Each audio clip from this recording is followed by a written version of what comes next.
Oh, hello. Ball sticks. Am I first for a change? Looks like it. I'm guessing so. Okay, looks like we're going.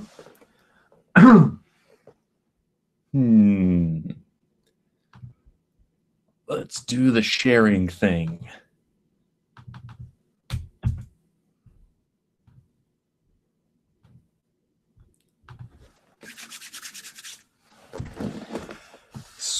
Oh, that's right. Super Bowl. Forgot Super Bowl. That's tomorrow, right? Okay.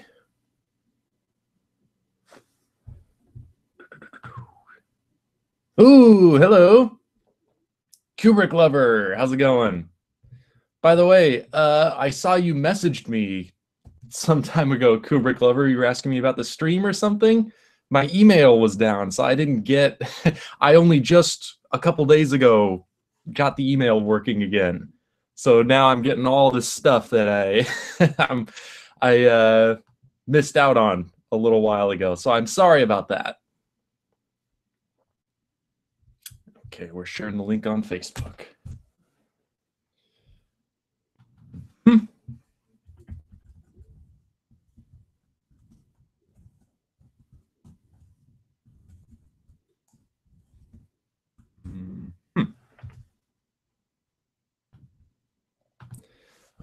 Jack!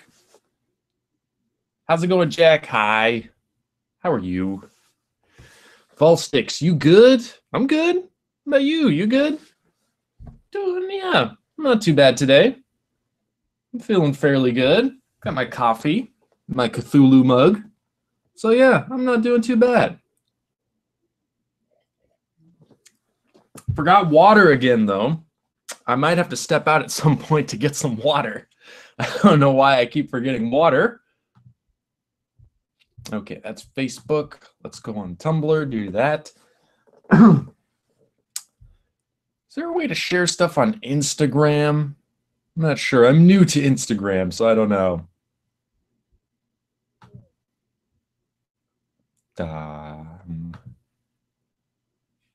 Yeah. Okay.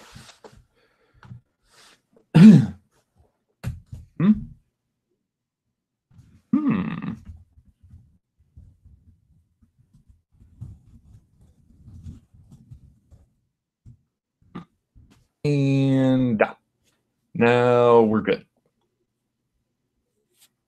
All right. What's going on? Kubrick lover. Not much of a sports fan. I hate football. I've never been much of a fan either. But that's fine. Nothing against anyone who enjoys football. Never been my thing, though. Zach Hayes, what's going on? Not much, man. Just doing a stream. What about you? Watching a stream? Sounds good. Oh, Kubrick lover. I sent the email just before you announced your stream. It was like minutes before he came on. Okay. That's good to hear. I was worried that yeah, you were needing some information beforehand or something.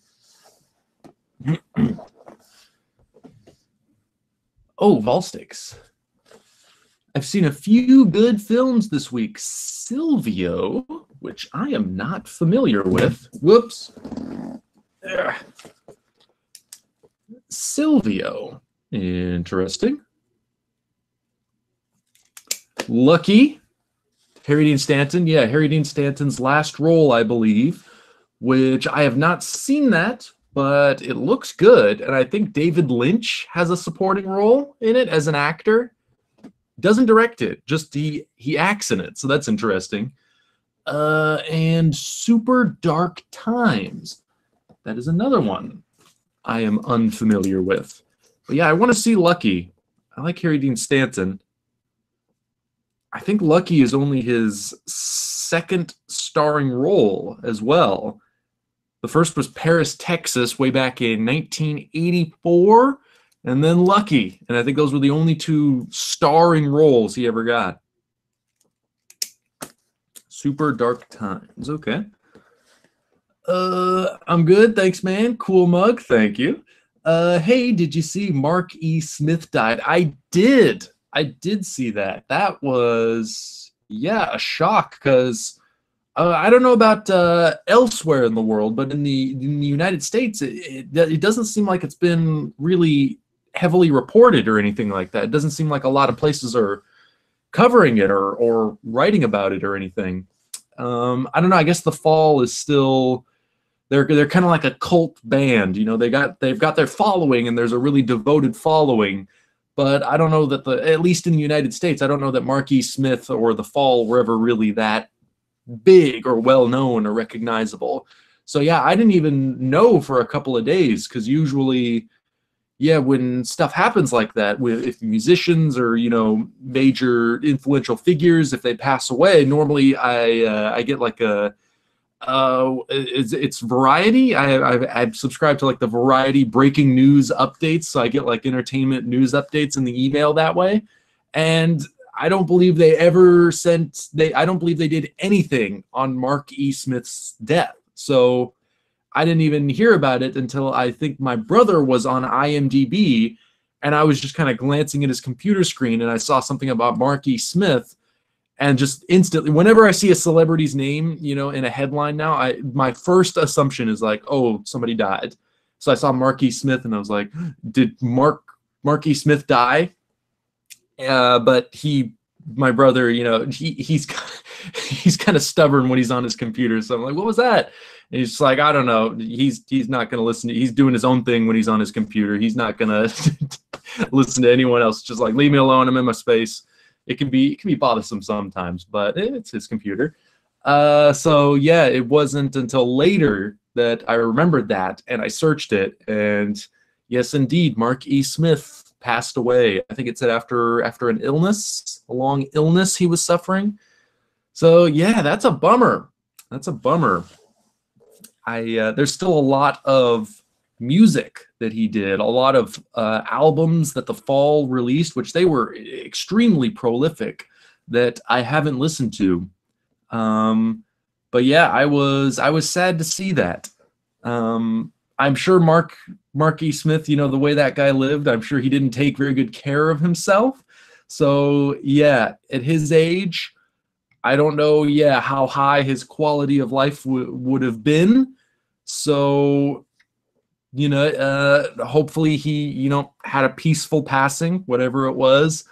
But yeah, I guess it's not exactly a shock, that he wasn't that old. I think he was in his 60s, right? Late 60s. Which it seems like musicians, are tending to die young now. It's really sad.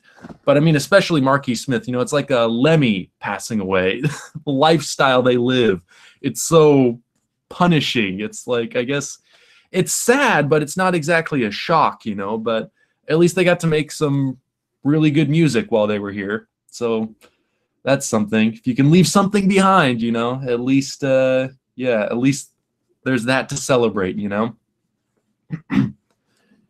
Kubrick lover.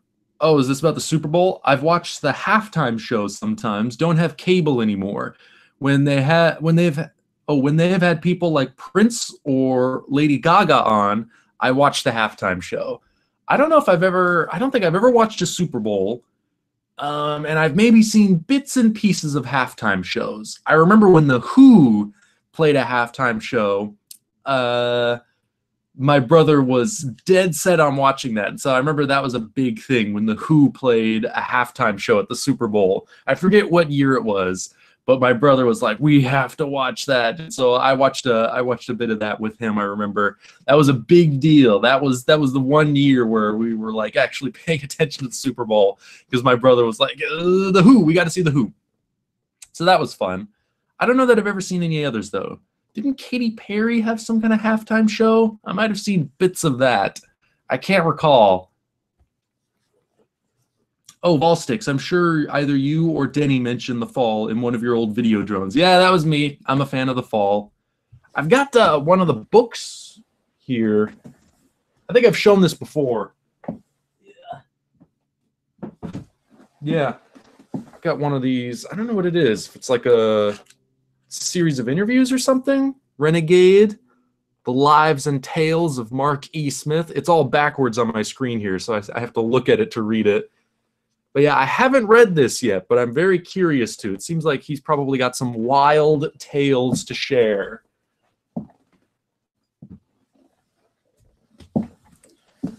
Let's see.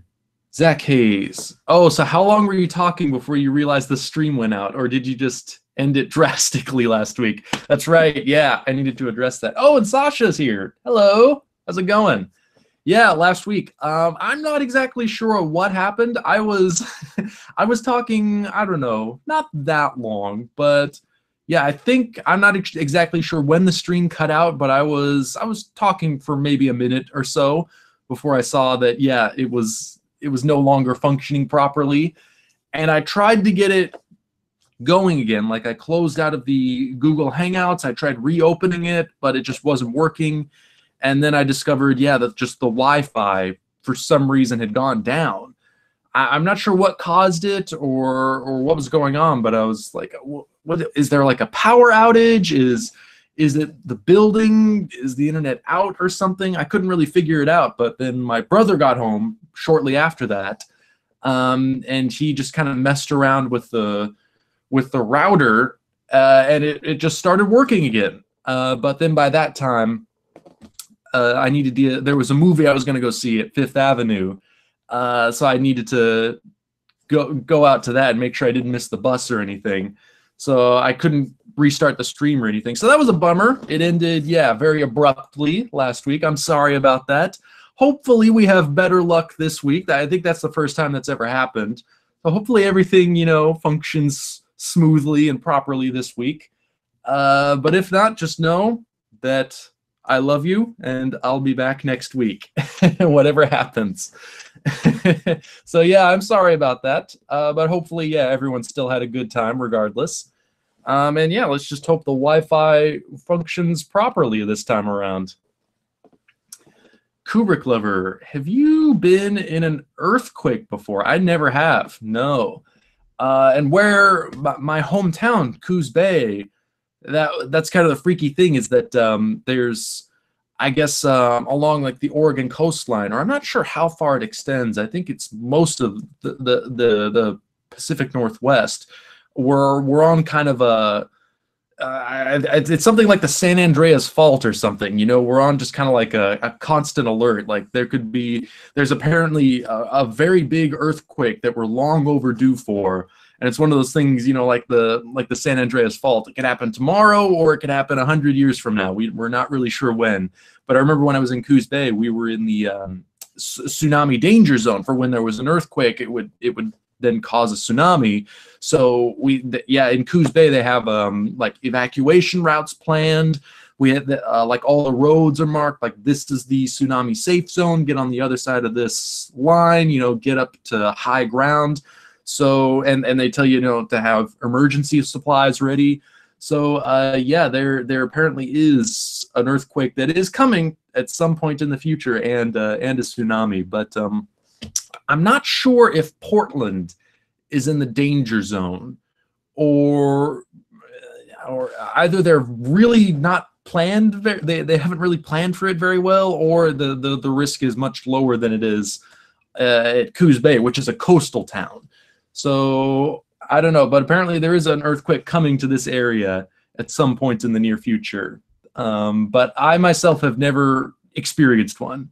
So maybe I have that to look forward to at some point. Sasha, I take it you still have not seen the email I sent last week? I just got that the other day. Whoops, and I lost my place in the chat. There it is. Yeah, I just got my email working again yesterday, I think. So yeah, I just am now catching up on all the emails I missed. But I did see your email, and I'll try and get on that. The Fantastic Mr. Fox Blu-ray, it doesn't have a slip. It's like a cardboard case. So I'm not sure how that's going to work, as far as like, yeah, scanning it and everything. So that might present a problem. Oh yeah, and when Kubrick Lover, my stream ended, abruptly, abruptly last week, and that was because my Wi-Fi cut out. Sorry about that. Hopefully it doesn't happen again. Ooh, Jack, I finally watched Paris, Texas, one of my personal favorites. I should aim my mouth towards the microphone instead of away when I do the asides like that. One of my personal favorites, Paris, Texas. I adored it. Hey, excellent. And was surprised how emotional it made me. It'll do that, man. It's an emotional story. It's a very beautiful story. Long been one of my favorites. I'm glad you liked it. That's very nice to hear.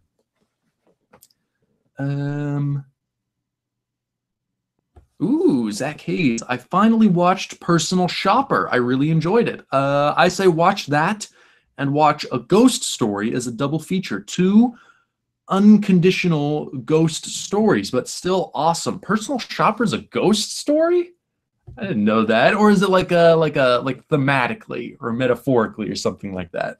Because I don't know anything about Personal Shopper other than the fact that Kristen Stewart is in it and that Olivier Assayas, if I'm saying that correctly, directed it. But I have not seen that one. But I've been hearing good things about it. I want to see it. The last couple Olivier Assayas movies I thought have been interesting. I liked Carlos, the big 4 or 5 hour epic he made on Carlos the Jackal, and I liked Clouds of Silmaria as well. I thought Juliette Binoche was very good in that one. Excellent. And Kristen Stewart was very good as well. So I need to check out Personal Shopper and A Ghost Story. I don't know how I can see Personal Shopper, but I know A Ghost Story is on Amazon Prime. Gonna watch it on there, hopefully next week maybe. Working on, top 10 lists and whatnot. Trying to get those put together. Johnny Ray Brawley saw Phantom Thread yesterday. All right. Overall, delightful. Left me warm inside. Yeah, it's a movie that'll do that. It's just a feel-good movie, isn't it? P.T. Anderson is my favorite, and he can't make a bad movie. He's, especially after seeing Phantom Thread, I mean, yeah, it's hard to deny that he isn't, it's hard to deny that he is, a master filmmaker. Phantom Thread is, I got to plug in my laptop here because I'm draining battery. I'm draining battery fast. So ill-prepared, I apologize. There we go. But yeah, Phantom Thread was such a refined, subtle, sophisticated piece of work. It was really impressive. I think especially after seeing that one, I think it really sunk in like, wow, Paul Thomas Anderson is one of the all-time greats, He's a filmmaker that is going to be remembered for decades, perhaps centuries to come, and his movies, people will never stop watching and obsessing over his movies. And yeah, Phantom Thread is just further confirmation of that and reveals just more of his range, more of his intelligence and insight, and just his growth, his evolution as a filmmaker. It's an amazing piece of work. Anyone who hasn't seen it, I recommend you go check that one out. Phantom Thread is really something. I don't want to spoil anything, but man, it's got there's some twists in there that'll really take you by surprise. It took me by surprise. By the end, I was just kind of like, what the hell did I just see? I did not anticipate any of that. It was great. Let's see. Kubrick lover, reading Personal Finance for Dummies to learn how to manage my money better. I might need to take a look at that book myself. That sounds like it'd be a help. Volsticks. Oh, I saw a video from the Fall's last show. Ooh, wheelchair bound, obviously very ill. Talking about Marquis Smith. His face and neck looked really swollen. Apparently he died from a very rare ENT condition. Oh man, that's really sad to hear.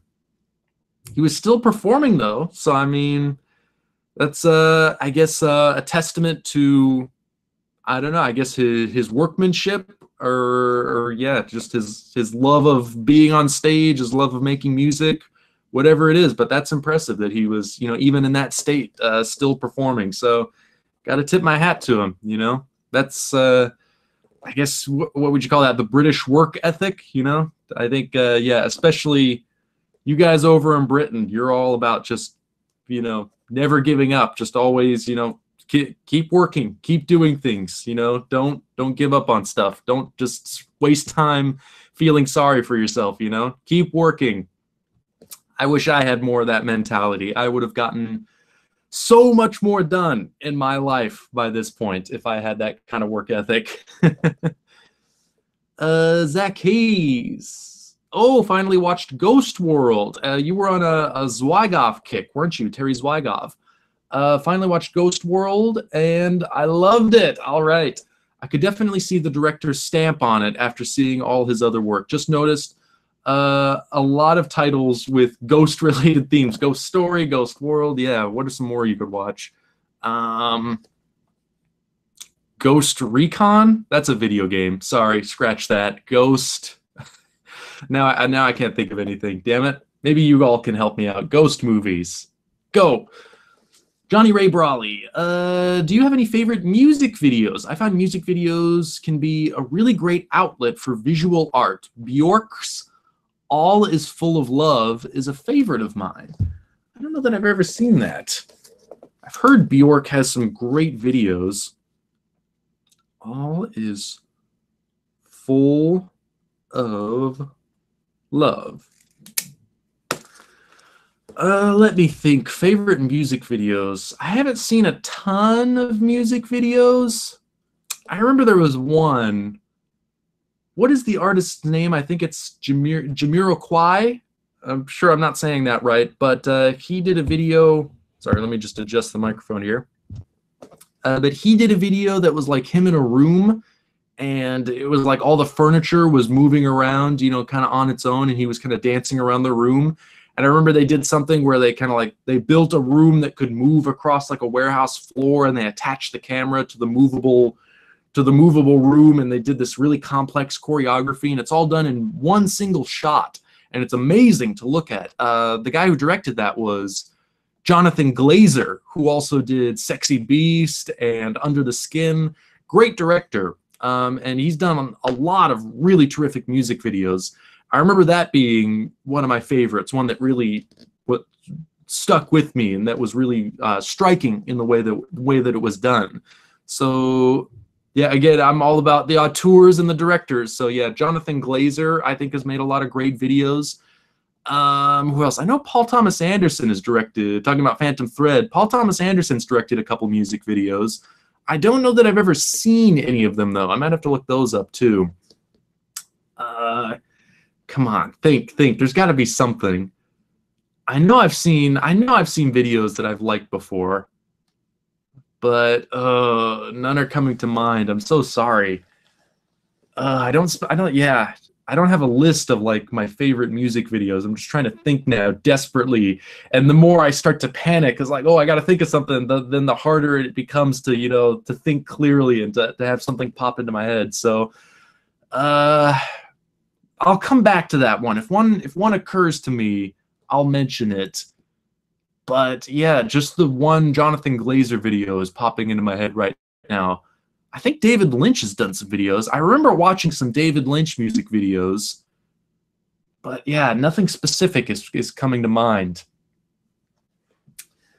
Volstick. So yeah, I remember when The Who did the Super Bowl halftime. It wasn't that long ago. Pre-2010 maybe? I honestly don't remember. I don't remember what year The Who did the halftime Super Bowl show. Kubrick lover, have you seen any Iranian films? I know I've seen a couple. I've seen a couple Abbas Kiarostami videos, like Close Up, and then I think one he did in France, something like that. Certified Copy. I've seen Certified Copy, which I liked. Close Up, I know a lot of people love that movie. That one is a puzzle I have yet to crack. I haven't quite found my way into Close Up yet. Last time I watched it, there were things, yeah, that really interested me, but I don't know, I couldn't quite find my way into it, you know? So I might need to give Close Up another shot. I've seen it like twice now, and yeah, haven't quite found my way into that one, but it's one that people mention to me so often as like one of their favorite movies that I really feel like there's something there that I have yet to discover. So I'd like to give it another shot. Johnny Ray Brawley, Black Eyed Peas was the worst halftime show I've ever seen. Oh man, sorry, I don't think I've seen that one though. Anyway, Iranian films. I know there's a newer director he's won like 2 Oscars, I think. He did like A Separation and The Salesman a couple years ago, which I think each of those won Best Foreign Language Film Oscar. I haven't seen either of those, but I've heard they're great, and I really want to see them. And I know this A Salesman is streaming on Amazon Prime. That's one that's been on my watch list for a very long time. I have yet to see it, though. So right now, all I can think of is just a couple Abbas Kiarostami movies.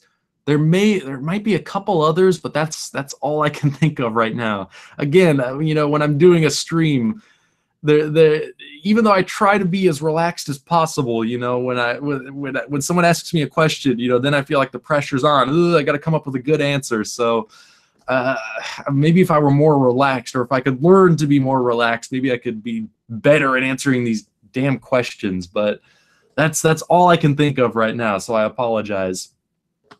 I think, isn't Marjane Satrapi, isn't she Iranian? She did. Yeah, I think she is Iranian. It doesn't say, of course, but I'm pretty sure this is a film about her childhood in Iran.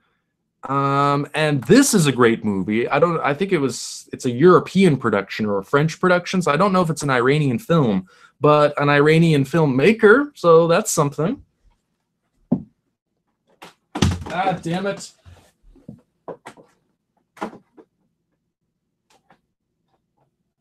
Okay. All right, let's see. Paul Sticks, we love you too. Thank you very much. Zach Hayes. Oh, Vaishnan, hey, what's going on? Glad you could be here. Oh, this is about last week. Zach Hayes, the stream cut out. Oh, okay. The audio and video went out when you read my comment about Walton Goggins being Danny in the Shining sequel. Okay. So I think I actually continued speaking for quite a while after that. So I think maybe, I didn't realize it cut out that soon. So I think I went on for quite a while after that. So there must have been a lot you missed. That's an interesting choice, though. Or I can't remember. Was that official casting, or was that like your suggestion? I think from what I remember, you were saying like you wanted Walton Goggins to play Danny in the Shining sequel, which is not a bad choice. Walton Goggins is a great actor. Let's see, where was I? It keeps jumping me ahead in the chat when I'm scrolling and a new comment pops up. It'll shoot me down to the bottom. So I got to kind of find where I was, because I like answering all these questions. I'm kind of obsessive with stuff like that. I want to make sure I hit everything. So I always get way behind, whenever I do these. So I apologize that I'm so slow to catch up to what's going on. Zach Hayes. Oh, and did you ever look into the Twin Peaks Festival? Just curious. I did not. But I'm going to write that down on my watch list so that I remember to do so. Because I'm sure, especially my brother, would love to attend such a festival. Yeah. All right. Whenever that happens next, we might have to plan to go do that. Mohi. Oh, I watched Taste of Cherry last week. In the beginning, I started to hate it, but in the end, I loved it. Have not seen that one, Taste of Cherry. Another Abbas Kiarostami movie. Have not seen that one. Another one I need to catch up on. A lot of Kiarostami. I think it's only the 2 that I've ever seen. Oh, and the one he did in Japan. I think it was his last one. Like Someone in Love. I've seen that one too. Okay, so 3 Kiarostami. And yes, many more that I have not seen. Need to remedy that one of these days. Watch some Kiarostami, watch A Separation, Salesman, and yeah, more Iranian films. That's a gap in my film going. Johnny Ray Brawley, are there any albums you think have good potential to be adapted into a narrative film? I find Kendrick Lamar's Good Kid, Mad City to have a very strong narrative that could work well as a film. It's an interesting question. I'm not, yeah, whew. I don't know, I'm not that well versed in music. I kind of have my selection of stuff that I like and that I listen to, but I don't know. I wouldn't call myself, yeah, a music expert by any means. That's a tough one. As far as like more recent albums, yeah, I really wouldn't be able to help you there. I haven't listened to a lot of newer music aside from just what's on the radio, you know, when I'm at work or something. Trying to think classic albums though. Nothing is really springing to mind. Think of like, I don't know, a Stooges album or something. Maybe a Velvet Underground album. That could potentially be an interesting movie, like adapting White Light, White Heat into a movie or something like that. Because there's that one song, The Gift, that is kind of like this short story that's just sort of spoken word over this kind of continuous groove. Maybe that could be a short film or something. I don't know. That's a tough question. I might have to talk to my brother. He's a lot more well versed in music than I am. He listens to music constantly and is always, you know, checking out albums from the library and, you know, putting them on his iPod and then just, yeah, putting it on shuffle. So just he listens to a much wider range of music than I do. So I might need to ask him. But that's interesting. I can't think of the last movie that was adapted, yeah, from a musical album. There was a brief period of time where they were really popular. You know, they were doing like Pink Floyd The Wall, they were doing Tommy, they were doing Quadrophenia. I can't think of the last time that happened, but that'd be an interesting thing to bring back. I don't know if I'd be able to, I don't know if I'd be the one, yeah, to pick which album they should do that with, though. Maybe someone could suggest one. But yeah, nothing really springs to mind, unfortunately. Let's see. Oh, Sasha, 3 separate scans rather than one will do the trick. Okay, I'll give it a shot. Let's see. Kubrick Lover, what books are you currently reading? Did you finish those other books you mentioned? Not yet. Still working on the same 2. I've been falling behind on my reading. I was doing well for a little while there, but yeah, the last week or so I haven't really been able to do any reading. So yeah, right now it's still Algernon Blackwood, collection of short stories, supernatural horror, and yeah, still trying to crack through this Rimbaud biography. Still, yeah, not even halfway through yet. But a little bit at a time. Little bit at a time. Volstix, I need to check out Ghost Story and Phantom Thread. I really enjoyed your Henry Recommends video on it. Well, thank you. I'm glad to hear that. Funny enough, Film 4 showed The Master last night. Never saw it, but damn, it was ace. Oh, you hadn't seen it prior to watching it on Film 4? That is a great movie. That was one, I remember when it came out, I was not sure how to feel about it because, yeah, when it's over, you're not really sure, like, yeah, what its purpose was, kind of what its message is. You're not even really exactly sure what it's about. It's a very mysterious, enigmatic film. And I remember, yeah, initially it was kind of like, well, what do I think about that? Did I like that? Did I not like it? I'm not sure. But I've seen it subsequently several more times.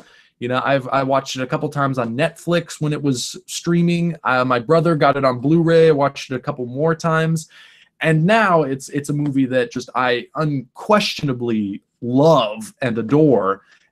Even if I still to this day don't quite fully understand it, you know, even with that, even without, you know, fully understanding the film and what exactly it's about and what it's trying to say, it's just great filmmaking. You know, that's enough for me. It's just great, compelling, hypnotic writing, directing, and acting. You know, that whole back and forth with Philip Seymour Hoffman and Joaquin Phoenix when he's doing the whole, you have to answer the questions, you can't blink, you have to answer each question without blinking.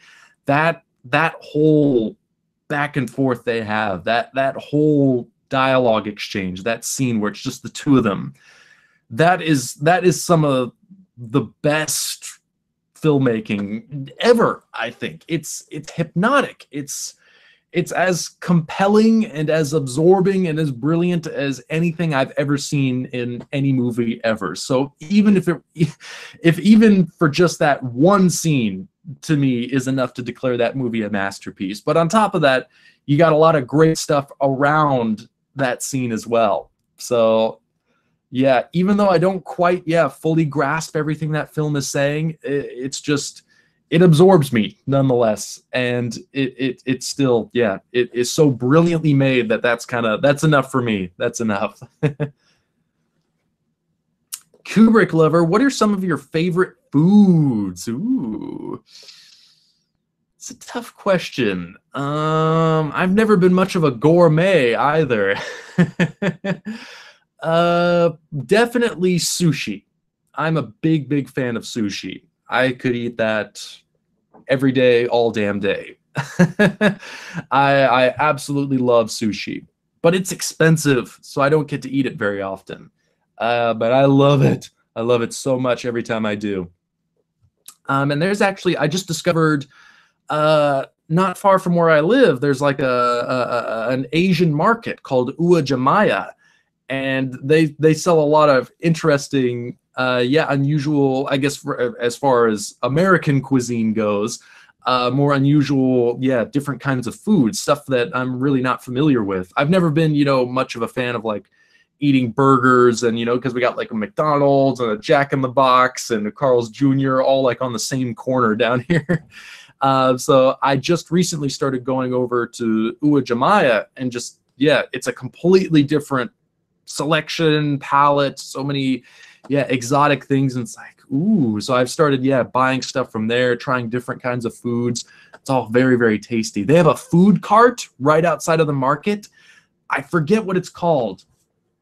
The cart, they gave me a sticker. It's called Zendako, I think, if I'm saying that right.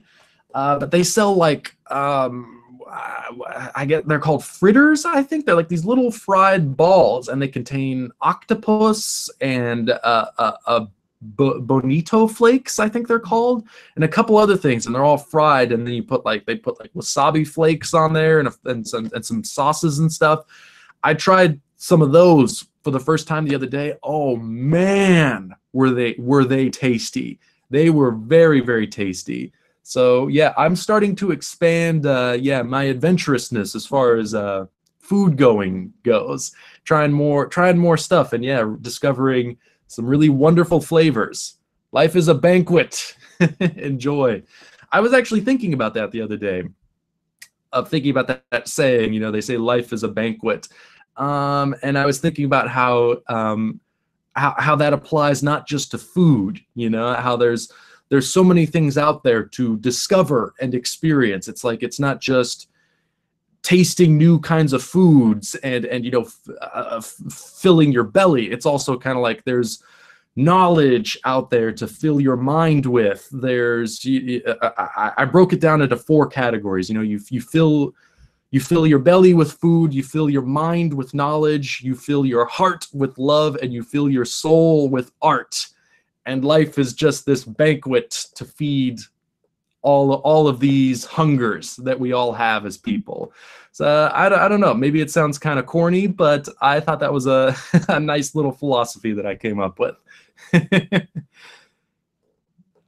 Mohi, what movies made you cry so much? I couldn't stop crying after watching Dancer in the Dark. That's a good one. Definitely a devastating one. And most Lars von Trier. I was going to say Dancer in the Dark. Breaking the Waves is one that always gets me. And the Alien, Arrival, that one. Yeah, Arrival is one that I've seen it like 2-3 times now. Never fails to make me just weep, to move me so deeply, and to make me, yeah, weep just uncontrollably. Arrival is one that, yeah, really affects me every single time. And Dancer in the Dark, and Paris, Texas. And there might be some other ones, but those are the three that occur to my mind most readily. There might be a couple of others, but those are definitely the biggest three. Zach Hayes. Oh, I started A Hard Day's Night the other night. Hey, Beatles. All right. I'm really enjoying it so far. It has a mockumentary style that I'm enjoying. Yeah, that one, it's very irrelevant. or not irrelevant, irreverent. It's got a very irreverent sense of humor. Very, yeah, 60s British kind of irreverence, you know, like Peter Sellers, which, the director of that movie, Richard Lester, he actually started out like working with those kinds of British comedians. He made like short films with Peter Sellers and Spike Jones, I think, or Spike Mulligan, I think his name was. Famous British comedian. I think it was Spike Mulligan. Spike something. Somebody help me out here. But yeah, he made some short films with yeah, some comedy teams, and then yeah, he got the gig directing the Beatles in A Hard Day's Night, and brought that same kind of irreverent sense of humor where, yeah, it's just kind of all about goofing off and having fun and going off on flights of fancy, not really trying to make it too logical, but just trying to make it fun and entertaining. And yeah, that's the really enjoyable thing about A Hard Day's Night, is it doesn't take itself seriously at all. And that's the really fun thing about it. Volsticks. Oh, still cogitating upon it, the master, I mean. 2 stunning central performances and some phenomenal supporting actors too. MES was a proper northern working class lad. Oh, Marky Smith, yeah, was a proper northern working class lad. Okay, yeah. We have lost the greatest living Englishman. Yeah, I need to read that book. I know relatively little about Marky Smith and The Fall, other than just I've listened to a few of their albums. That's basically it. I'd like to learn more, yeah, just about his life and his antics, because I've heard he was a wild man. Let's see. Oh, Sasha, send me 8 unwanted duplicate Blu-rays to you. My treat. Oh, okay. I might have to email you then. We'll do that after the show, but thank you. Kubrick Lover, I bought a newer edition of North by Northwest, with not just a documentary about the film, but another one about Hitchcock's films. Another one on Cary Grant, and one with directors talking about North by Northwest. That'd be interesting. Because, yeah, I have to admit this again. Of course, everyone is free to disagree with me, but I have never been a particularly big fan of Alfred Hitchcock. He's never really done it for me. Never really enjoyed most of his films that I've seen, but admittedly, I do find it very fascinating to listen to other filmmakers and cinephiles talk about his movies. Especially directors, listening to them talk about the influence that he had on their work and kind of what his films meant to them and the impact they had on their lives and careers and sensibilities. So, yeah, listening to filmmakers, yeah, talk about North by Northwest or any other Hitchcock movie, to me is always interesting. And again, this is just my personal opinion, but typically that, listening to filmmakers talk about Hitchcock is more interesting to me than actually watching a Hitchcock movie. That's just me. But yeah, or like Guillermo del Toro as well, listening, he's got a couple interviews on some Hitchcock Criterion Blu-rays, and that guy's just fascinating to listen to for hours on end anyways. But yeah, listening to him talk about Hitchcock and what Hitchcock, one of his favorite filmmakers, what Hitchcock means to him, and yeah, just what he's gotten out of his films and how his films have influenced his work, Del Toro's work. It's just fascinating, absolutely fascinating. The movies themselves, just for me personally, have never really hooked me. Maybe I need to try watching them again. It's been a while, but yeah, I tried watching a lot of Hitchcock movies. I think Psycho was the only one that really kind of pulled me in and interested me, engaged me. So Psycho is my favorite. Beyond that, I can't think of a Hitchcock movie that really did anything for me. But it's been a long time, so I need to go back and maybe I'll have a different experience. Who knows? Let's see. Kubrick lover, if you had a ton of money, where would you go to travel? Good question. Maybe Japan. I love Japanese cinema, and Japanese culture is interesting to me. So that's the first place that pops into mind as a place I would like to go. But I would also love to see London. Love to go to the United Kingdom. That I'm sure that would be very nice as well. I'd like to see Toronto in Canada. Gosh, where else? There's a lot of places to go. But if I had a ton of money, I imagine probably the first place I would go would be a place like Tokyo or somewhere in Japan. That might be the first place I would hit. And then second after that would probably be London, someplace in the UK. Oh, Zach Hayes, Lynch did a 9 Inch Nails video. Okay. Yeah, I figured Lynch directed a few music videos and a couple of his own for his music. Oh, interesting. But that's all I know of. Yeah, I still haven't come up with any other music videos that were favorites of mine. Still trying to think, and damn it, nothing is coming to me. Not a thing. I know Fincher's made some music videos. David Fincher. I can't think of any that I've watched, though. What are... Tarsem? I know he's done some videos. I can't think of any. Good Lord, what is wrong with me? I need to watch some music videos. This is embarrassing. Volstix, there are a few old hip-hop video directors who direct films now. I remember seeing Antoine Fuqua's name on Yo MTV rap vids. He did Training Day. There's the two brothers whose, I think there's a follow-up to this. Names I forgot, who did Menace to Society and From Hell. That's the Hughes brothers. Albert and I can't remember the other one. Albert and something Hughes, but they're the Hughes brothers. Yeah, they're excellent directors. They directed Menace to Society when they were, I think they're twins. They were both, I think, 20 years old. 20 years old when they directed Menace to Society.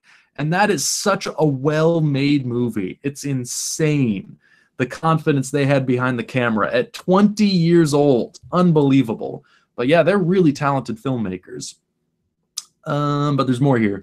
Ernest Dickerson did rap vids, then made Juice, and directs The Walking Dead and shit. I haven't seen The Walking Dead. I didn't know Ernest Dickerson was working on that. That's cool. I think Ernest Dickerson, he started out as a cinematographer, if I'm not mistaken. He shot Do the Right Thing, I believe. I think that's the same guy. But yeah, he's a good director too. Juice was a good movie.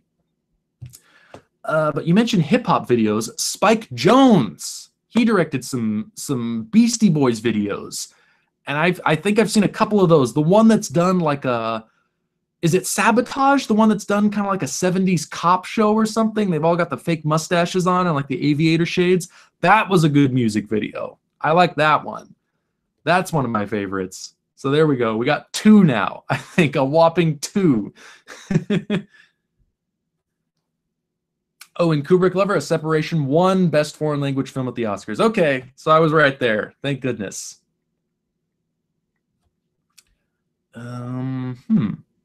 Oh, Michel Gondry. That's right. Johnny Ray Brawley. Michel Gondry is definitely very creative. Funnily enough, I've never cared too much for any of his features, but I've loved his White Stripes videos. Chris Cunningham is a big name in music videos, did some really good stuff for Aphex Twin. The director's label brought a lot of music video directors to the forefront, I reckon. Wow, I've never seen an Aphex Twin video. I don't think I've ever seen any of Michel Gondry's videos either. This is embarrassing. I need to try and watch some of this stuff when the stream is over or something. Whoops. Jump me ahead again. How far behind am I? Ooh, looking bad.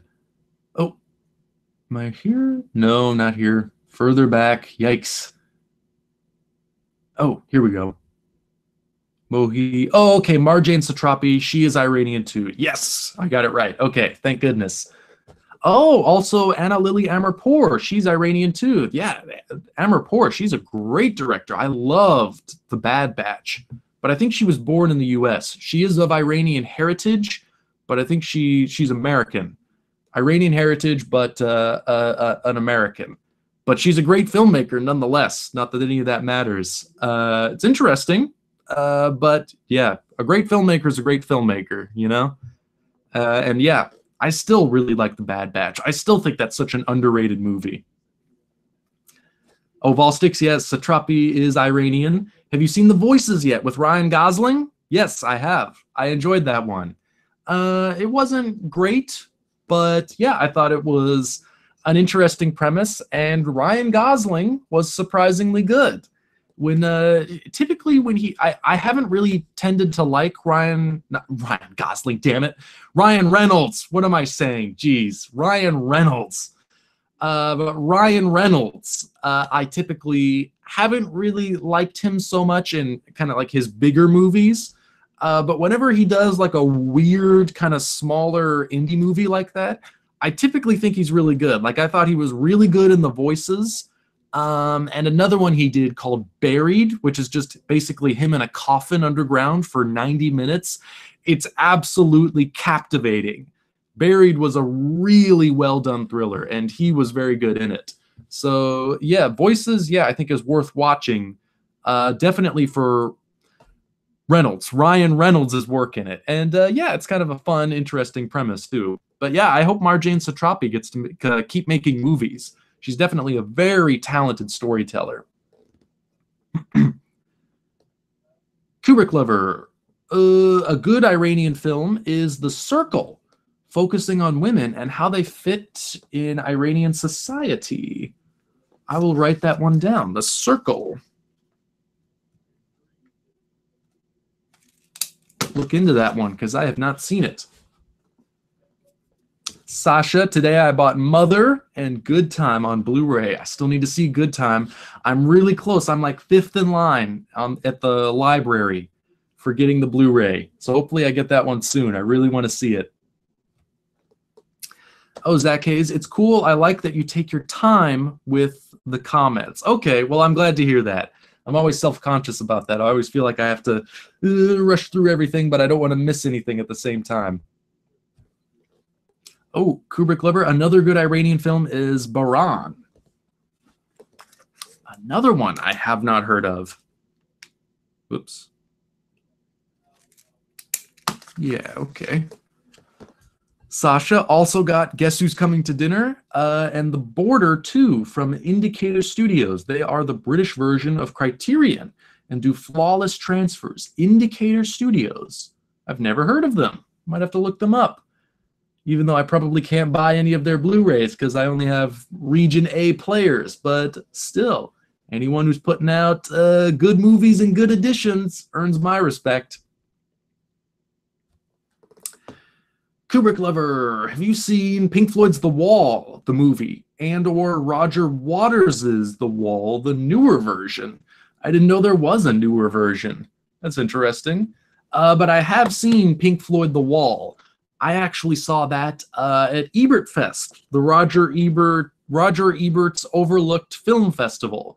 I went to that festival 2 years in a row in 2010 and 2011 when Roger Ebert was still alive. I actually got to meet him. It was after he'd had his surgeries, so he was no longer able to speak. Very sad.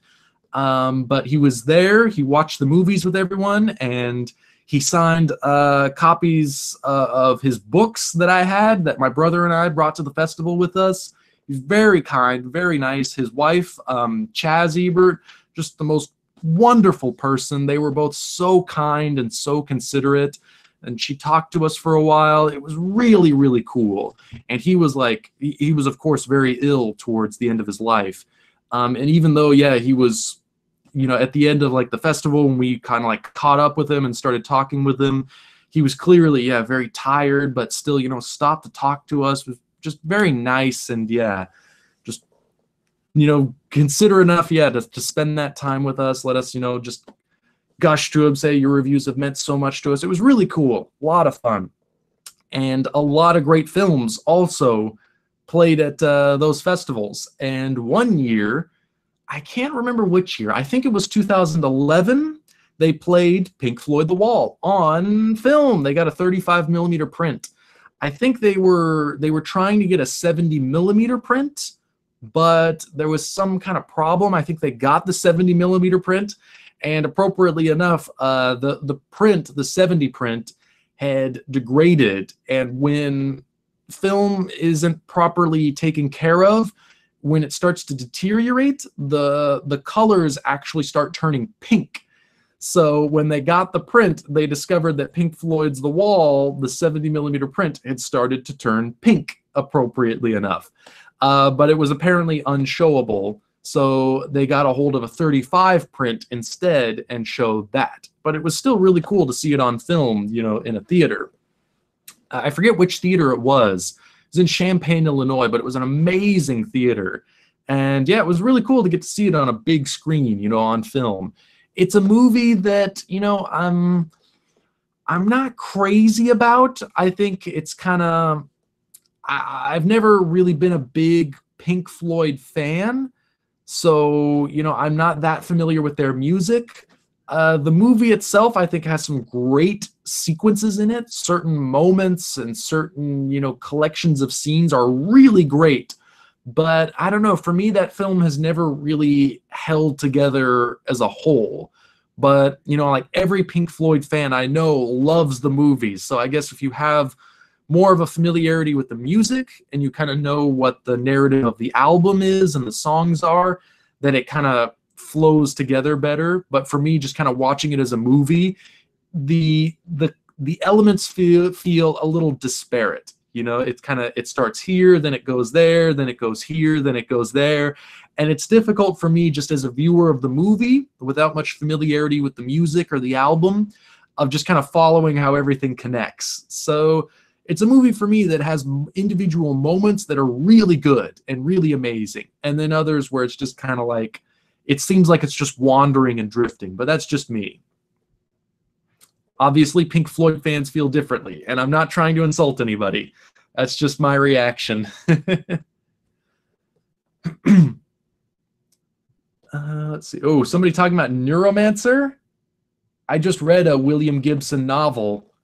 I finished reading Count Zero, which was a great novel. Really liked that one. That would make a terrific movie, but maybe a little too intellectual for, you know, for the budget that would be required, you know, for building sets and special effects and everything. I think maybe the story for that one's a little too intellectual, not enough action, too much dialogue, you know, too many really difficult concepts, but I think it would make a great movie. Maybe I'll get to make it one of these days, who knows. But yeah, Neuromancer is another great one.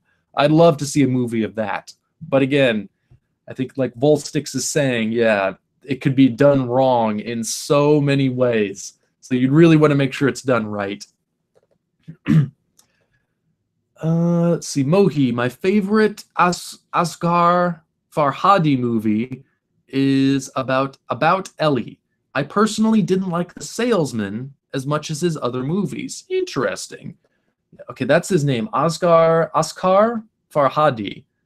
I need to remember that. I haven't been able to remember his name, and I've read it several times, but I need to try and get that to stick. Asghar Farhadi. Yeah, I don't know about this movie. About Ellie, I haven't heard of that one.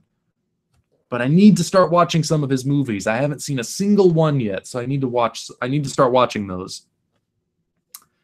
Kubrick Lover, do you own any DVDs or Blu-rays with bands, music videos, or concerts? Actually, I think I have a Gorillaz DVD. The Gorillaz totally slipped my mind. Those are some good music videos. Gorillaz. Jeez. Do I have that here? I don't think I have the DVD here. I think I left it back in Coos Bay. Oh, I do have it. Yeah. I got this thing. Phase 1, Celebrity Takedown. Yeah, it's all the early stuff. So what's on here? I don't think I've watched all of this. They've got Clint Eastwood, Rock the House, 2000, Tomorrow Comes Today. So yeah, I think all the early videos they did. And I think they got, yeah, some live performances. Yeah, just a few things, just a collection of Gorillaz stuff. Love Gorillaz. So there you go. There's something. I think this is the only, like, yeah, band DVD I own. If we could get Felix and Denny in here, they'd have a lot more to share with you. I know Felix, yeah, he's got like a bunch of Foo Fighters stuff, and Denny obviously has got the Who and a few other things. I think some Rolling Stones Blu-rays. I think he's got Shine a Light, the Martin Scorsese one, The Last Waltz, the band. That's a great concert film. Oh, I do also own Woodstock. I don't think I have it here. I think I left that one in Coos Bay too. But my brother has a copy of Woodstock out there. So we got a few. Yeah, I think Felix and Denny are filming stuff for Movie Review Show today, so they won't be able to join us. But yeah, they'd have many more better answers for those kind of questions than I would. So I'm sorry. Zach Hayes, Florence and the Machine did a short film with their last album, and it was pretty awesome and well made. It should be on YouTube still. It's about 50 minutes, I think. Florence and the Machine. Sounds familiar. Again, not as well versed in music as I should be. Florence and the Machine. I'm trying to listen to more, though. Machine, okay. Try to look into that. Volsticks, Neil Young did a film from an album, two actually. First was Human Highway, which I've seen Human Highway. That's a crazy movie. It's got Devo in it and Dennis Hopper. That's a wild movie. My brother has the director's cut on Blu-ray. I haven't watched it yet. We got a hold, before Human Highway came out on Blu-ray, the only home release of it was this old VHS tape that was like super rare and cost like $200 each copy, you know, wherever you found it. We went to, I think it was when I was living in Seattle. And in Seattle, they have the largest video rental store in the country. It's one of the few left, and it's by far the largest. They have a selection like in excess of 100,000 titles, I believe, all physical copies. And we went there, and they actually had a copy of the Human Highway VHS, and we rented it. And we watched it, and we're just like, what is this? This is insane. Subsequent to that, though, they did release Human Highway in Neil Young's director's cut on Blu-ray, and my brother does own a copy of that. I haven't watched it yet, though. I've only seen the VHS tape, but that's one I should go back to. It's been a while since I've seen it. But anyways, first was Human Highway, which was based off of Rust Never Sleeps, and the most recent was Greendale, which was LP film comic. Interesting. I don't know of that one. I'll write it down, though. Yeah, I haven't really listened to a lot of Neil Young either. Keep dropping my pen. But I'll write that down. Greendale. Okay. And yeah, I should rewatch Human Highway, too. That's a crazy film. Let's see. Kubrick lover. I have fallen behind in my reading as well. I have two books that I started many months ago and never finished them.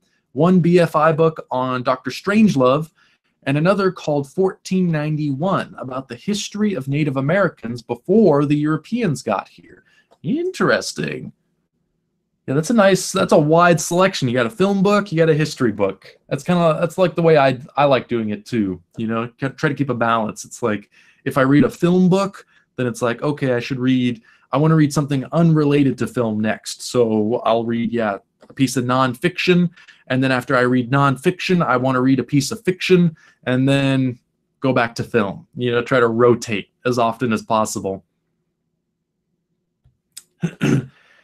Yeah, it can be tough sometimes to stick with reading. You just got to be diligent. You got to make sure that, yeah, you don't go too long without reading something so that you don't forget kind of where you are. And yeah, just stick with it. Even if it takes you like 6 months to finish a book, you know, if you could just keep chipping away a little bit at a time, just stick with it, and eventually you'll get there. Zach Hayes, Black Veil Brides is supposed to have one, but I'm not the biggest fan of that band. Have one? Oh, a short film? But I'm not the biggest fan of that band, so I never got around to it. This is another band I am not familiar with. This is really embarrassing, showing how little I know. Black Veil Brides. I'm trying to look into that too. Okay. Johnny Ray Brawley. Don't know much about Neuromancer. Oh, yeah. I think there's been an ongoing conversation happening with Neuromancer. Other than it was revolutionary to the cyberpunk style. Yeah, Neuromancer is basically, I believe it's credited as the novel that kind of codified cyberpunk into a specific genre or subgenre. I think it's also the novel that coined the term cyberspace and a couple of other concepts like that. I think virtual reality, I know cyberspace, William Gibson is credited with having coined the term cyberspace, and maybe a couple others too. But yeah, Neuromancer was groundbreaking, and it kind of, yeah, it's basically, there were early versions of cyberpunk. You know, there was Blade Runner, there was Videodrome, there were early kind of versions kind of touching on those themes that we would later define as cyberpunk, but I don't think it was until Neuromancer was published that it really solidified into, you know, a specific new kind of subgenre. So Neuromancer is very important for that reason. And yeah, I'm trying to get into more of Gibson's work, because for the longest time, I read Neuromancer years ago, loved it, and then I didn't read any other Gibson novels after that until fairly recently. I finally read Count Zero, the second, which is only the second book of his that I read. And I loved Count Zero just as much as Neuromancer, so I really need to get more into William Gibson. He's got so much work out there that I haven't read, but yeah, I really want to get more into it, especially after reading Count Zero. And Johnny Ray Brawley, man, The Master is my all-time favorite movie. So good. Can't praise it enough. Kubrick Lover, what movies are those that are the posters behind you? And also, I love sushi too. It's delicious. Sushi's delicious. Let's see. Posters. Let me see if I can maneuver this. I got MASH. Robert Altman's MASH right over there. And then over here, a Roger Corman production of H.P. Lovecraft's The Dunwich Horror, which is a great story. Not a very good movie, but a great story. And I'm a fan of H.P. Lovecraft and 60s kitsch, so I couldn't resist getting that poster. And then I got the little ones here that I got from theaters, which I have a ton of these back in Coos Bay. I need to bring them down here and start putting them up. But we got that one here. That's for Brigsby Bear up top here. And then down here, that is Call Me By Your Name. And then over here is an anime film, Mary and the Witch's Flower, which is what that one's for, which I just saw Mary and the Witch's Flower earlier this week. Mary and T. But that was excellent. I really liked that one. I knew nothing about Mary and the Witch's Flower going into it, other than it had something to do with Studio Ghibli. And I just kind of went into it blind and watched it and loved it. I thought it was so charming and so magical and yeah, so wonderful. Really enjoyed it. And then I read about it, and yeah, apparently like Studio Ghibli, at the time, a couple years ago, had shut down their production because Miyazaki announced his retirement and Isao Takahata announced his retirement. And I think Miyazaki is coming out of retirement to make another movie. But for a time there, Studio Ghibli had shut down their production offices and weren't doing anything. So there were kind of like all these artists and animators there who didn't really have anything to do anymore. So one of the directors, the Ghibli house directors, he just kind of went off and formed his own animation studio called Studio Ponoc. Ponoc? I'm not sure how to say it, but Studio Ponoc, I think, is Ponoc. So I maybe Ponoc, I'm not sure. But he was the director of The Secret World of Arrietty, which was a great, beautiful movie. And When Marnie Was There, which was his last film for Ghibli, which I have not seen. I have not seen When Marnie Was There. But then, yeah, after that, he just decided when Ghibli shut down their production offices that he didn't want to just sit around doing nothing. So he went off and formed his own studio. And a lot of the Ghibli animators went with him to Studio Ponoc.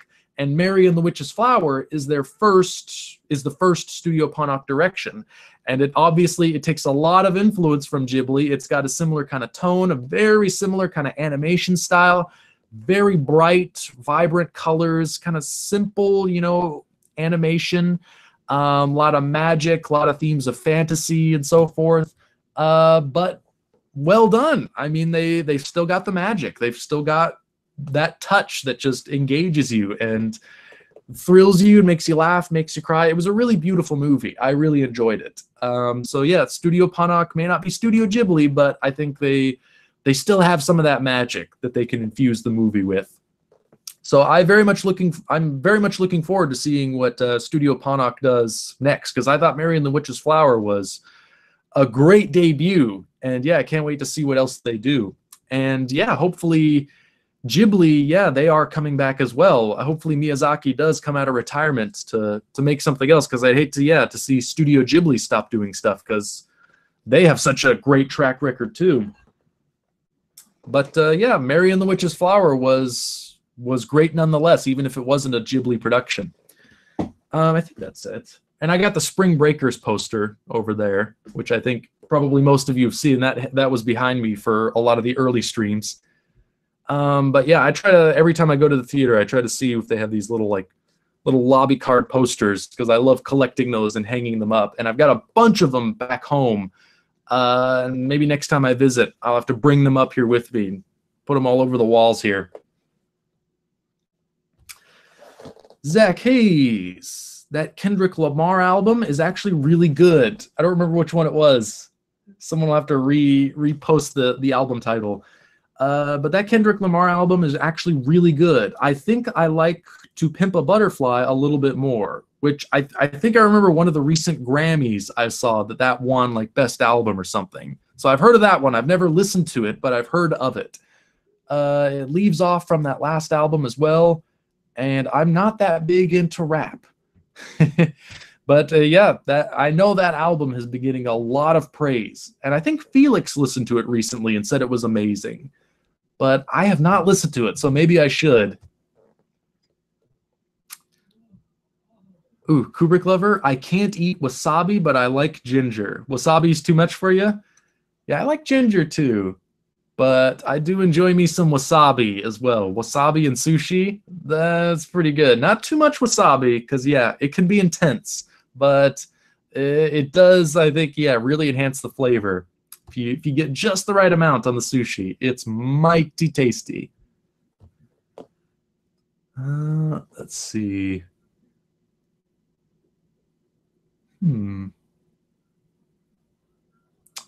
I like that 4-part. You fill your something something. Oh, sorry, I'm not sure what that comment means. I apologize if I'm missing something obvious there. Kubrick Lover, what is your opinion of Schindler's List? I cry every time I watch it. It's a devastating movie. I know. Yeah, there are different opinions out there on Steven Spielberg, which is fine. Oh, Volsticks, Spike Milligan. Thank you, Spike Milligan. Okay, that's good to know. I said Spike Jones. It didn't sound quite right. So Spike Milligan and Peter Sellers. Thank you for that. But yeah, there are conflicting opinions on Spielberg out there. Some people like his work, some people don't. I personally am a big fan of Spielberg. I think he's a brilliant filmmaker, and I think Schindler's List is one of his most personal, one of his most mature, and one of his most sober films. Yeah, I think clearly that subject means a great deal to him. And yeah, I think Schindler's List is just an excellent movie. You know, it's a 3-hour film, but you get so wrapped up in it, you don't really notice the runtime. So just simply as a story, as a well-told story, it's absolutely masterful, the way it just carries you through effortlessly, the way Spielberg does when he tells a story. He's just so good, he's so skilled that he can just pull you in and just take you through, you know, an epic 3-hour film like that, so that you don't even notice the runtime. And then, yeah, beyond that, just the subject matter and the approach to the subject matter, the cinematography by Janusz Kaminski, the black and white cinematography is beautiful. The film is heartbreaking, and yeah, I think it's powerful and devastating, and an unforgettable humanist statement, you know, from someone who I think is one of the great humanist filmmakers. He's not for everyone, and that's fine. Is Schindler's List the best film ever made about the Holocaust? I don't think that's a relevant question. You know, I don't think there should just be one film on the Holocaust. It's too big a subject to make just one film on. So, you know, additional films I think are just as essential, but Schindler's List I think is one of the greats, and I think one of Spielberg's best movies. And yeah, it's one, I haven't watched it in a long time, but yeah, it does have a resonating power that for me is just undeniable. It was on TV not too long ago. When I was visiting my parents, it was on TV, and I put it on. It's like, oh, I haven't seen this in a long time.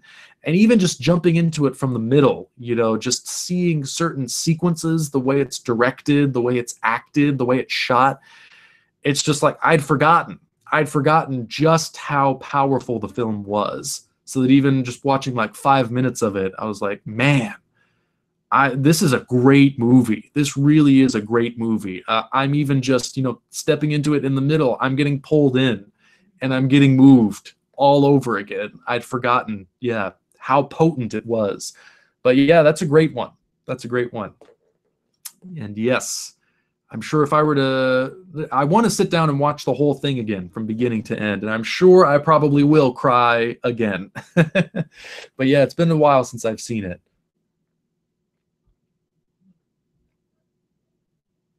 Oh yeah, The Goons. Yeah, The Goon Show. Spike Milligan and The Goon Show. I've heard of it. I've never seen it. But I know it was a big influence on Monty Python, Spike Milligan and the Goons. Johnny Ray Brawley. I heard British comedy mentioned, and the first thing that came to mind for me is Bottom, the BBC series by Rick Mayall and Adrian Edmondson from the 80s. It's very crude and silly, but it cracks me up. I've never seen Bottom. I've only seen The Young Ones, the Rick Mayall show. I've seen all of The Young Ones, which I think there were 2 series of The Young Ones, and I've seen both of those. And yes, I do like The Young Ones, but I've never seen Bottom. I don't think it's really, as far as I'm aware, I think after I watched The Young Ones, I was like, I want to see more Rick Mayall stuff. And I found out about Bottom, and I tried to find like a DVD or something of that one, and I don't think it's ever been released in the US. Maybe I'm wrong there. Maybe I just couldn't find it. But I remember looking for it, and I couldn't find it. So I've never seen Bottom, but I have seen The Young Ones, and I do like Rick Mayall. He's another wild one, but very funny. Ooh, Sasha. I am offended by the smolthiness of Schindler's List. I'm afraid I'm not familiar with that word, smolthiness of Schindler's List. The less said about that one, the better. Like I said, Spielberg, not for everyone. That's fair enough. But personally, I think Schindler's List is a very powerful and very important film. So I like it. Volstix. Oh, yeah, Peter Sellers, Spike Milligan, Harry Sacombe. But yes, Spike Milligan was incredibly influential in UK comedy. From Peter Cook and the satire boom of the 60s. Oh, to the Pythons, David Frost's stuff. Even now, you can see his influence. His gravestone says, "See, I told you I was ill." That's pretty funny. What was that? Reminds me of Groucho Marx's gravestone. I can't remember if he actually did this or if he just said he wanted to do it. But I remember Groucho Marx said he wanted his gravestone to read, "On the whole, I'd rather be in Philadelphia."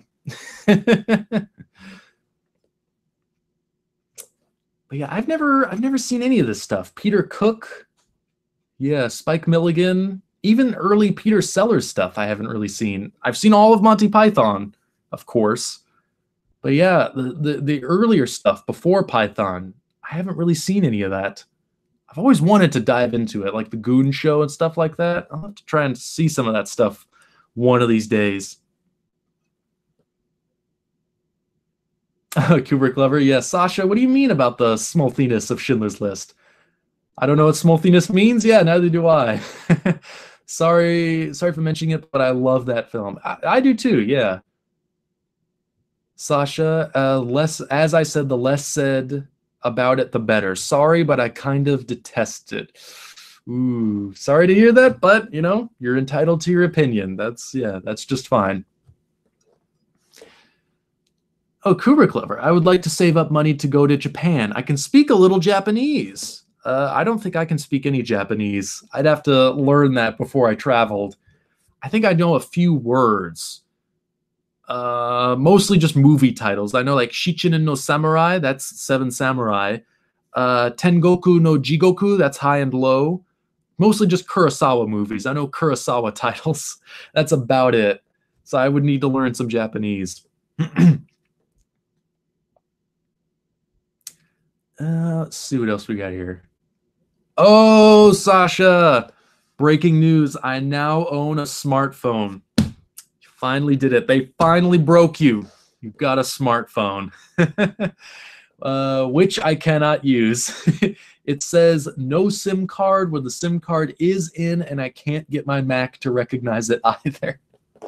Yeah, that sounds about right. The first few days with a smartphone are frustrating, but trust me, eventually you'll get it. Eventually you'll figure out how to work it. I didn't get it the first couple days either, but yeah, now it's easier to use. I'm starting to crack it.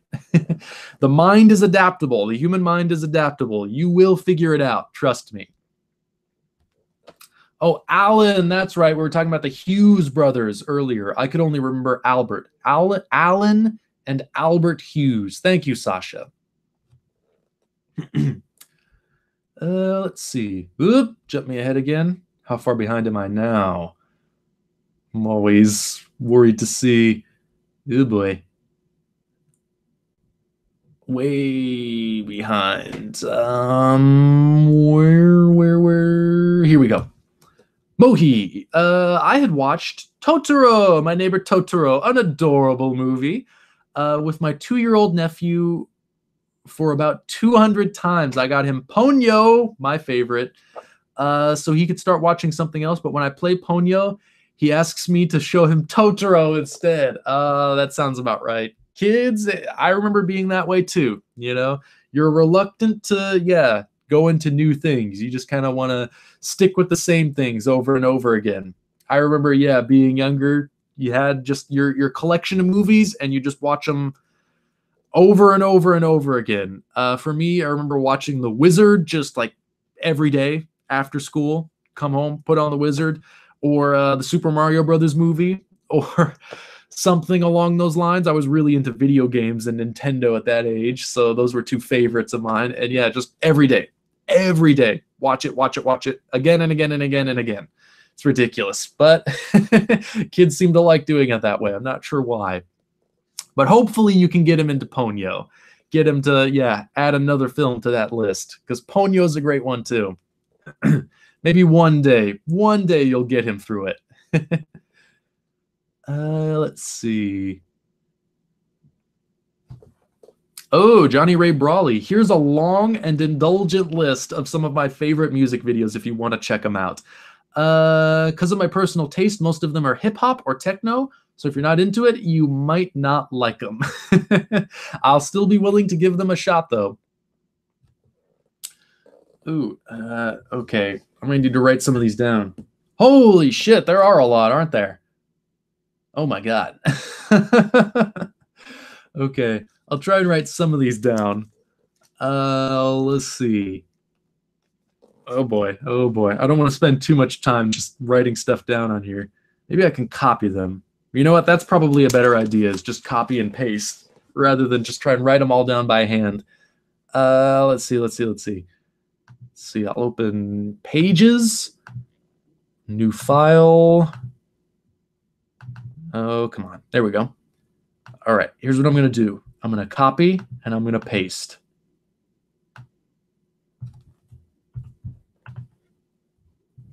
Huh?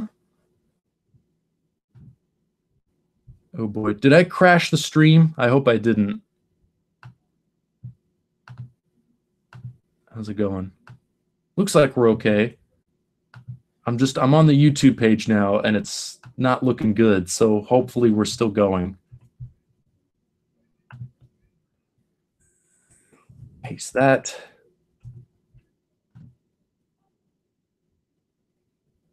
Okay. All right. Paste those. We'll save that. Music videos. All right. Is that all of them? I got like 3 batches in there. Okay, I think that's it. Thank you, though. That'll give me a good list to go through. All right, how's this going? I'm going to scroll ahead in the chat a little bit because I'm on the YouTube page now. The video doesn't look like it's buffering. Is anyone else having any problems? Oh, okay. Zach Hayes, stream still going? Kubrick Lover, you're still on? Okay. Yeah, because I'm looking at it. I don't know if it's just me, but yeah. The video looks frozen. So yeah, hopefully that's just for me and everyone else is doing okay. Yeah. All right. Sounds like we're okay, which is good to hear. Let's see. Where was I, though? Where are all those music videos? There they are. Okay, so where was I? Volsticks. Spike Jonze also did that Wicked Far Side video, Drop, where he filmed them walking backwards, but it's played backwards, so it looks like they're walking forwards in a weird fashion. All right, well, another one. I'll add another one to the damn list. Far Side's Drop.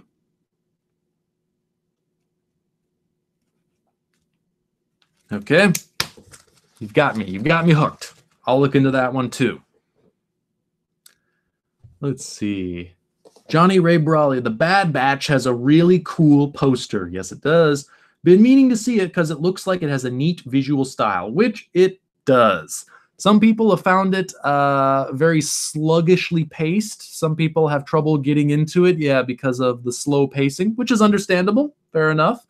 But for me, I think it's an excellent movie, an incredible, and I don't mean this in a negative way, but an incredible exercise in style. The level of visual mastery and soundscape mastery that Anna Lily Amirpour possesses, to me, is just remarkable. I think The Bad Batch is a masterful exercise in style, and I like that kind of stuff. I enjoy exercises in style if the style is really compelling. And I think in The Bad Batch, the style is very compelling. So it gets my recommendation. Let's see. Okay, a couple other things directed at other people. So just, yeah, in the interest of trying to get through this quicker, I'm just going to go see what's addressed at me. Let's see. Oh, Sasha, a lot of the Indicator Studios titles are region free. Well, that's nice to hear. Are they like Arrow Video? I know of Arrow Video. They just recently, I know they were a British company. They only did region B stuff, but they recently expanded to the US as well. So now Arrow Video is releasing region A stuff as well. But I've never heard of Indicator Studios. But region free, that sounds good. I'll have to look into that, see what they've put out. Kubrick lover, how many would you say box sets that you have, if you can answer that? Maybe you don't know off the top of your head, and that's fine. Box sets. Those are spendy. So I don't think I have too many of those. I've got the Star Wars, geez. Star Trek collection, the first 6 films with the original cast. So I got that here. I got the Ray Harryhausen collection, which is, what do we got here? I've only seen like 2 of these movies. I need to watch these. I got the 7th Voyage of Sinbad. Got 20 Million Miles to Earth. Great title. I've got Earth versus the Flying Saucers. Another great title. And It Came from Beneath the Sea, which is based on a great short story by Ray Bradbury.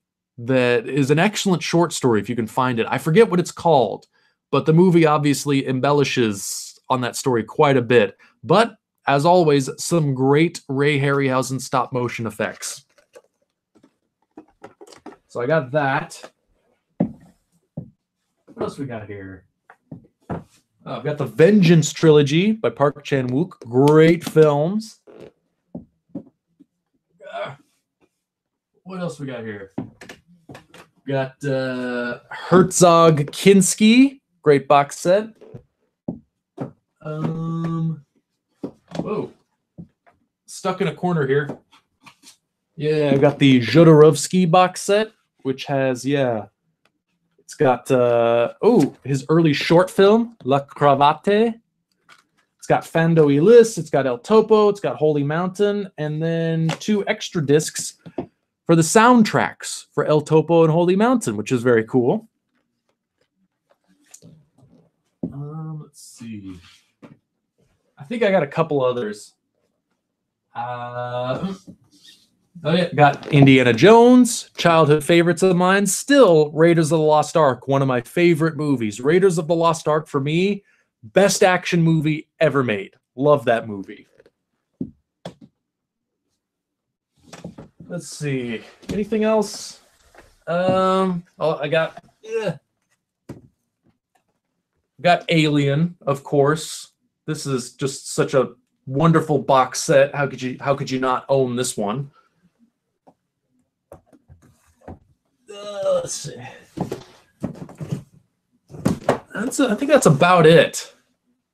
I think I have a couple more back home in Coos Bay. I wasn't able to bring everything up to Portland with me.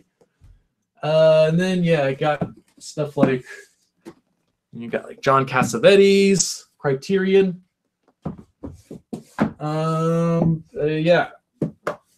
America BBS, America Lost and Found, the BBS story. Great box set from Criterion again. A few others too. Got like Stan Brakhage. Talk about concert movies. I got Monterey Pop. I totally forgot about this one. The Monterey Pop Festival. Anything else? I've got like the Kotze trilogy, Koyaanisqatsi. Ooh. I've got the David Lean, Noel Coward box set. 3 Colors trilogy by Krzysztof Kieslowski. I think that's about it. Oh, and Shoah. Talk about more films about the Holocaust. Devastating documentary. How long is it? I think it's about 9 hours. Yeah, 9-hour document of the Holocaust. Devastating film, but an important one as well. Yeah, I think that's about it for the most part. Oh. Also got Pasolini, Trilogy of Life. Another good one. Yeah, that's about it for the most part. There might be a few others hiding. Oh, that's right. All right. Up here, I've got the Zatoichi box set. This is a crazy one. Yeah, man. Anybody own this? This is an insane box set. I think it's 24 films, the first 24 Zatoichi films. Got a booklet here. It's not like a booklet, it's like a full-on hardcover book. Yeah, all kinds of art. I think each disc has a work of like a print done by a different artist for each disc. So yeah, they went all out on this one. Yeah, Blu-ray and DVD for each film. So yeah, I mean, it's crazy. Three discs for each, yeah, fold out here. Each with a different art style and design. Whew. Yeah, I think this is the most expensive set they have. Aside from the Olympics box set they just released, which I think is even spendier. But yeah, this is a good one. I've only seen the first Zatoichi film. I need to start going through these. But what a box set. Let's see if I can get it back in. There we go. Put this back up there.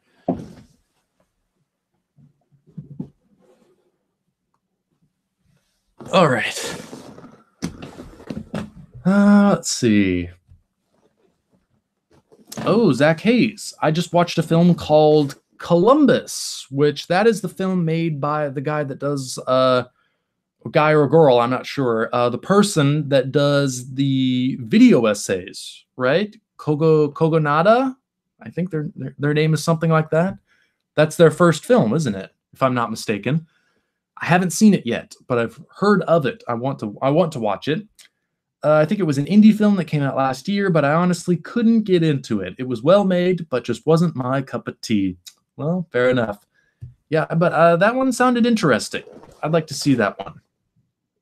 I think it's streaming on Hulu, but yeah, I don't really know anything about it other than, yeah, just kind of vague details about the director.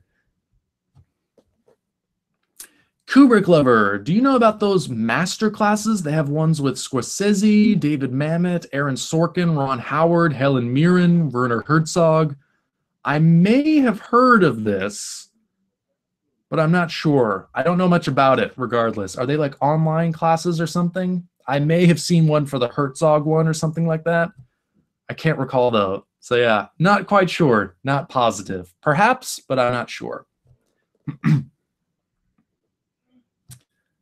Let's see. Oh, Kubrick Lover.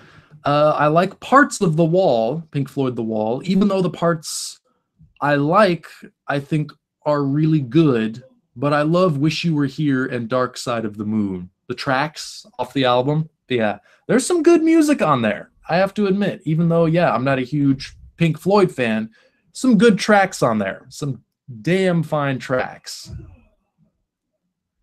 think they're working on filming stuff out there, so if we get some noise bleeding through, that's what that is. Nobody's in danger, don't worry, hopefully. Let's see. Kubrick Lover. Do you have any favorite poets, and have you written poetry? I have not. I don't think I've ever even attempted poetry. Maybe I should one of these days. I don't know. Do I have any favorite poets? Not really. I've never really been into poetry. I'd like to start getting into poetry, but I never really have. I think probably the only poetry I've really ever read is Edgar Allan Poe. I've read like collections of Edgar Allan Poe, like short stories, and they'll always throw poems in there. Of course, The Raven, Edgar Allan Poe's most famous poem, The Raven, which is a great poem. And a few others too, just Edgar Allan Poe stuff. And yeah, I've read some Arthur Rimbaud, obviously, because I got the biography. I don't think I've really read much beyond that. Maybe a few here and there. But that's about it. Yeah, I'm not so well versed in poetry. It's never really been my thing, you know. But it's something I'd like to get more into. Something I'd like to at least, yeah, give more of a fairer chance. More of a fairer chance. probably not grammatically correct, but we're moving on. Volstix. As I said earlier, from the storyboards and script I've seen from Neuromancer, which I think I missed these comments, it looks like if it does get made, it'll be a lowest common denominator sci-fi action flick. Last director tied to the project was the guy who did Split. That's M. Night Shyamalan. Splice. That's probably right. That's Vincenzo Natali, I think his name is, who did Splice, about the genetic engineered lizard lady thing with Sarah Polley and Adrian Brody. Yeah, that's Splice. That's Vincenzo Natali is his name.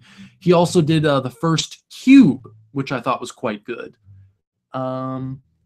Which I like Vincenzo Natali. I think he's a clever storyteller. I like Cube. I liked Splice. I know a lot of people didn't like Splice, but I thought it was an interesting movie. That could, I don't know, I think he's a talented guy, that he could potentially do an interesting adaptation of Neuromancer. But yeah, I don't know. It's a tough book. It's a tough book to adapt. So it'd be a tricky thing to try and translate, especially since, you know, there's been so much cyberpunk subsequent to the publishing of Neuromancer. It's no longer as innovative as it once was. You know, we've had stuff like Akira and, you know, a lot of anime, Ghost in the Shell. And yeah, new Blade Runner, Tetsuo the Iron Man. We've had a lot of like cinematic cyberpunk. So I think if we were gonna make Neuromancer, it should have been like Ridley Scott should have done it in the late 80s or early 90s or something like that. It's a little bit, I don't know, it's still a great story, so it could still potentially be a really good movie, but I don't know, it'd be tricky because a lot of the ideas that it was so groundbreaking for you know, kind of putting all together, a lot of them have kind of been taken and used in other stuff. So yeah, it'd be tricky to try and figure that out, of how to, you know, make it more modern, I guess, without just, you know, tossing a bunch of kind of superfluous action sequences in it, you know. Johnny Ray Brawley, just noticed the THX 1138 Blu-ray. That front cover is one of my favorite posters ever. Yeah, right there. It's so minimalistic, but it delivers the title and sums up so many of the film's themes. The tag on the ear, like a cow, sums up the oppressive, sterile, and inhuman society of that film. Yeah, I'm a big fan of that movie. I'm a big fan of George Lucas. He has such a crappy reputation now because of the Star Wars prequels, but he was such an innovator, and he was such a great filmmaker. I think it's a shame that, yeah, people are retroactively trying to take all credit away from him for what an influential and groundbreaking and innovative presence in the film industry that he was. And THX 1138, you know, it's still such a good, interesting, intelligent film. And this is kind of like, yeah, I guess a subject of a lot of George Lucas criticism of how he'll go back and he'll try to, like, you know, update his movies and put a lot of modern effects into them. And he won't, you know, he'll kind of take away the original version and not put those back out. He did that with Star Wars, which a lot of people are still upset by. And he also did it with THX 1138, unfortunately. The Blu-ray, it's only the new director's cut. It doesn't, the original version is basically not available. I think you can still find old DVDs and stuff that have the original version, but readily available, it's only the director's cut. Which, you know, to me is, I think if you're going to do that, you should try and keep all the versions out there so people can still kind of choose like which version they like best. You know, like Ridley Scott, I think, did it the right way. He was, you know, constantly touching up Blade Runner and doing different things. But every time he would do that, he would put out every version. It's like, okay, if you like the theatrical cut, that's not my preferred version. But if you like it, here it is. Here's also the director's cut if you like that